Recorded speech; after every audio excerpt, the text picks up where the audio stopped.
لله الذي يقطع الأفلاك والأرضين والصلاة والسلام على من كان نبيا وآدم بين الماء والطين وعلى آله وأصحابه أجمعين. أما بعد، قال الله تبارك وتعالى في القرآن المجيد والفرقان الحميد: أعوذ بالله من الشيطان الرجيم. بسم الله الرحمن الرحيم. من عمل صالحا من ذكر أو أنثى وهو مؤمن فلنحيينه حياة طيبة. صدق الله العلي العظيم وصدق رسوله النبي الأمين المعين المتين الكريم، ونحن على ذلك لمن الشاهدين والشاكرين، والحمد لله رب العالمين. دل آپس خوف سے پتہ سا اڑا جاتا ہے، پلہ ہلکا صحیح بھاری ہے بھروسہ تیرا. ایک میں کیا ملے اشیاء کی حقیقت کتنی، مجھ سے سولاق کو کافی ہے اشارہ تیرا.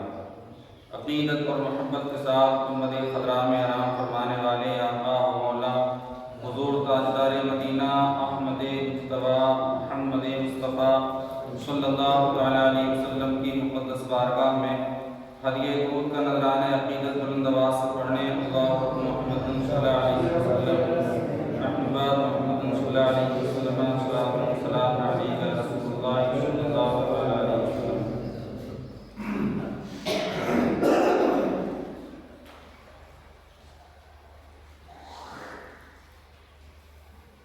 اللہ تبارک و تعالیٰ کا لاکھ لاکھ شکر اور اس کا احسان ہے کہ پروردگار عالم نے تمام دنوں کے سردار جمعہ کے دن اور وہ زمین پر سب سے اچھی جگہ جو اللہ تبارک و تعالیٰ کی بارگاہ میں محبوب اور مقبول ہے، جس جگہ کے بارے میں یہ کہا گیا کہ اللہ تبارک و تعالیٰ کو سب سے زیادہ زمینوں میں جو جگہ پسند ہے وہ مسجد کی جگہ ہے.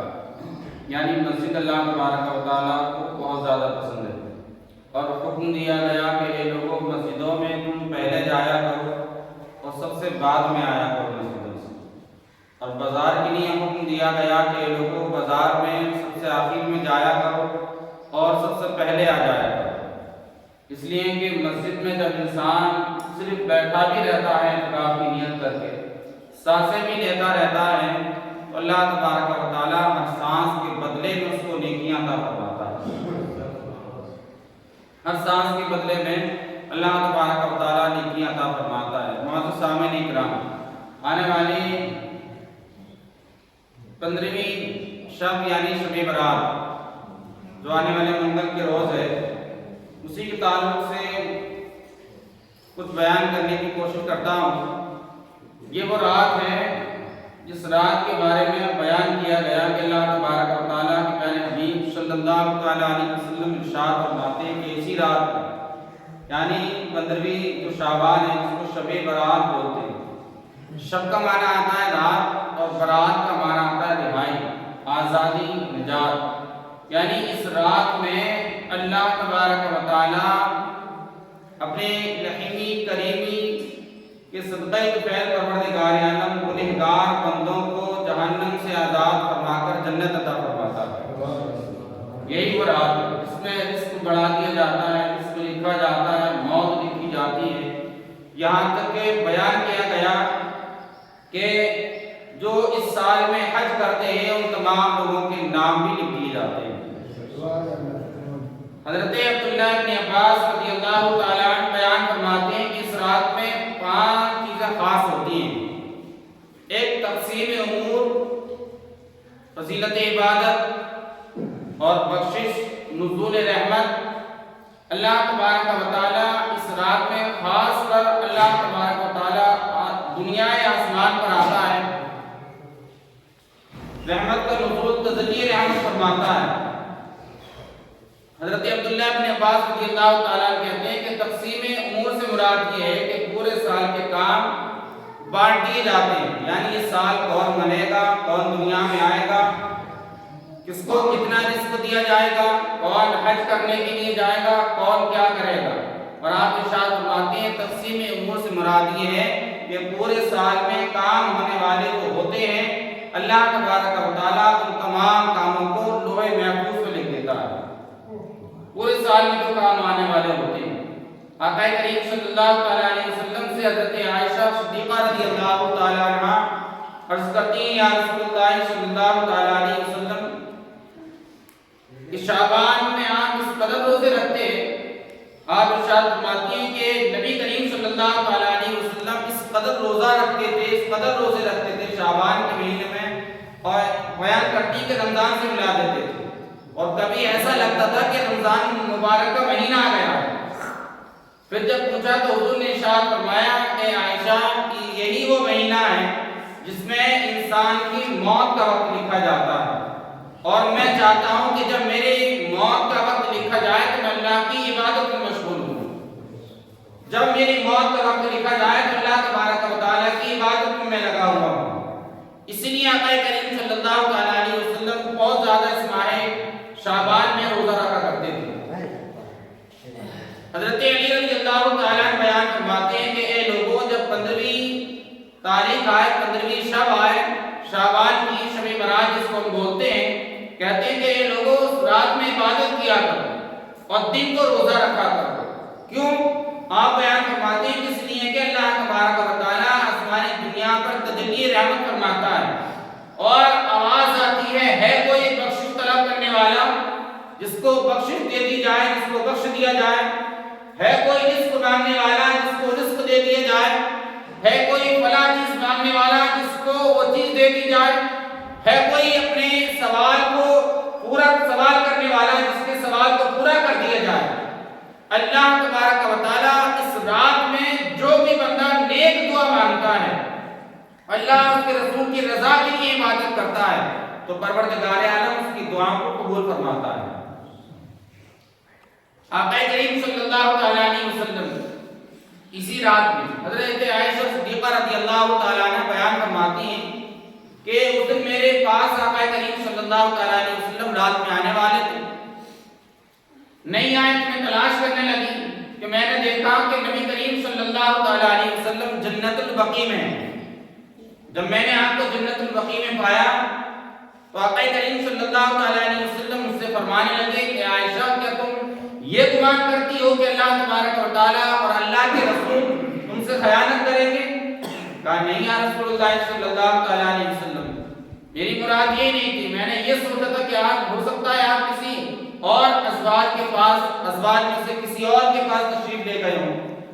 اور نبی کریم صلی اللہ تعالیٰ علیہ وسلم نے ارشاد فرمایا کہ اس رات میں اللہ تبارک و تعالیٰ کی رحمتیں نازل ہوتی ہیں، اور پروردگار عالم بنی کلب کی بکریوں کے برابر تمام لوگوں کی بخشش فرما دیتا ہے، ان کے بالوں کے برابر۔ ایک قبیلہ ہے ہوا کرتا تھا بنی کلب، بہت زیادہ بکریاں پالا کرتے تھے، ان کی مثال دیتے ہوئے آقا کریم صلی اللہ تعالیٰ علیہ وسلم نے ارشاد فرمایا اگر کوئی اس رات میں عبادت کرتا ہے، اللہ تبارک و تعالیٰ بنی کلب کی بکریوں کے بالوں کے برابر لوگوں کی بخشش فرما دیتا ہے۔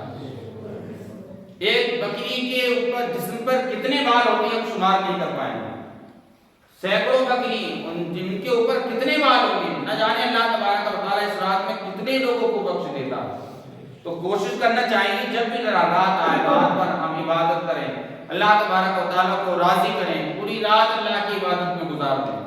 اور اس سے آپ یہ بھی اندازہ لگا سکتے ہیں کہ آقا کریم صلی اللہ تعالیٰ علیہ وسلم کو کہاں پایا حضرت عائشہ نے؟ جنت البقیع میں، قبرستان میں۔ معلوم ہوتا ہے کہ اس رات میں قبرستان میں جانا کسی اور کی نہیں، نبی کریم صلی اللہ تعالیٰ علیہ وسلم کی سنت ہے۔ اور ایک اور مقام پر آیا ہے کہ ایک مرتبہ آقا کریم صلی اللہ تعالیٰ علیہ وسلم شہدائے احد کی قبروں پر تشریف لے گئے اور جا کر کے دعا کی ان کے لیے، اور ان کے وسیلے سے تمام امت کے لیے دعا۔ اس سے معلوم ہوتا ہے کہ قبروں پہ جانا، مزارات پر جانا، نیک بندوں کی بارگاہ میں جانا کسی اور کا طریقہ نہیں، یہ خود نبی کریم صلی اللہ تعالیٰ علیہ وسلم کا طریقہ ہے۔ سنت مزار پر تشریف لے جانا۔ جنت البقیع میں آقا کریم صلی اللہ تعالیٰ علیہ وسلم گئے تھے، اب دعائیں کر رہے تھے کس کے لیے؟ اپنے حضرت عائشہ کے لیے نہیں، فاطمہ کے لیے نہیں، علی کے لیے نہیں، حسن اور حسین کے لیے نہیں، اس غریب اور گنہگار امت کے لیے آقا کریم صلی اللہ تعالیٰ علیہ وسلم دعا کر رہے ہیں۔ کیا ہوتا ہے؟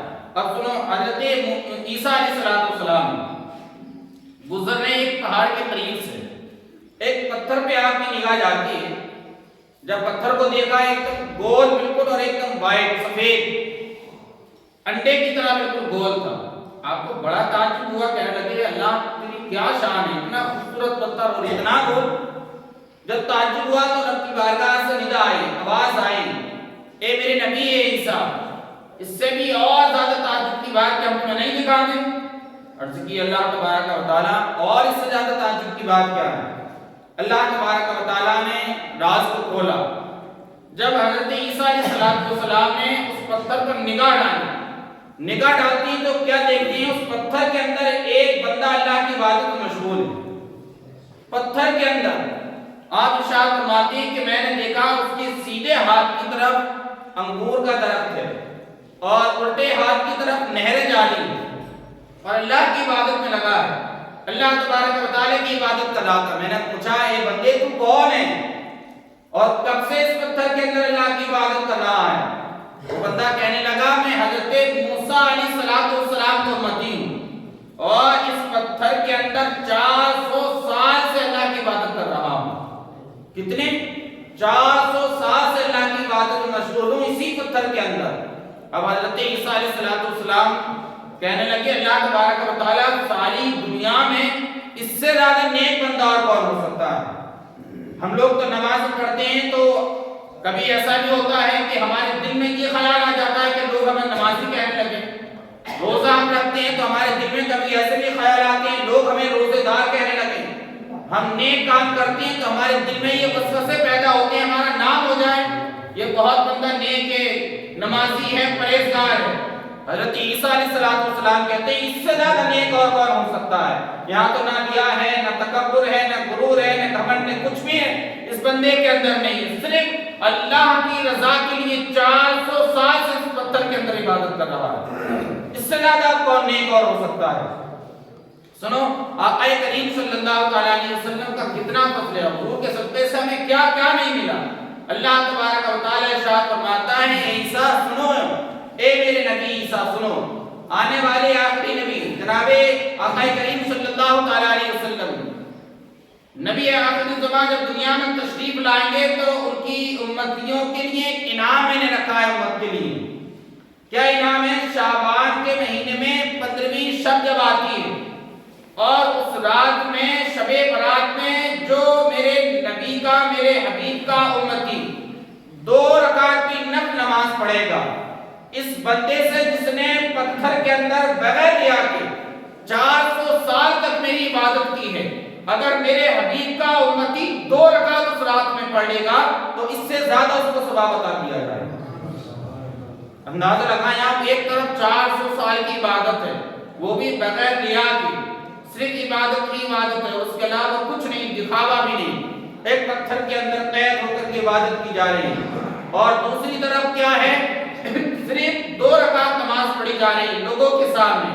اللہ تبارک و تعالیٰ ارشاد فرماتا ہے کہ ان 400 سال سے زیادہ اس بندے کو میرے حبیب کی امتی کو 2 رکعت نماز پڑھنے کا ثواب زیادہ عطا کیا جائے گا۔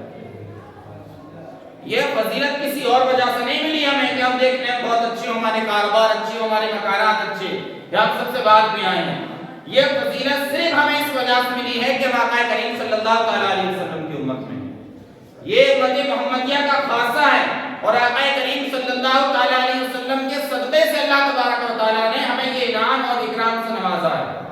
صرف حضور کا خاص فضل ہے ہمارے اوپر۔ اللہ تبارک و تعالیٰ نے اپنے پیارے حبیب صلی اللہ علیہ وسلم کے صدقے سے ہمیں یہ انعام اور اکرام سے نوازا ہے۔ آقا کریم صلی اللہ علیہ وسلم کے پیارے امتی، نبی کریم صلی اللہ علیہ وسلم کے پیارے صحابی حضرت عبداللہ بن عباس رضی اللہ تعالیٰ عنہ بیان کرتے ہیں کہ یہ لوگوں جب یہ رات آیا کرے، اس رات میں کیا ہوتا ہے کہ جو تمہارے والدین انتقال کر گئے ہوتے ہیں یا تمہارے گھر سے کوئی اور انتقال کر کے چلا جاتا ہے، وہ روحیں آ کے دروازے پہ کھڑی ہو جاتی ہیں اس رات میں اور پکارتی ہیں اے ہمارے گھر والوں، ہمارے نام سے کچھ صدقہ کرو، کچھ خیرات کرو، کچھ ہمارے لیے سارے ثواب کرو، ہمارے اوپر رحم کرو۔ یہ پکارتی ہیں روحیں اور بڑی تیز آواز سے پکارتی ہیں۔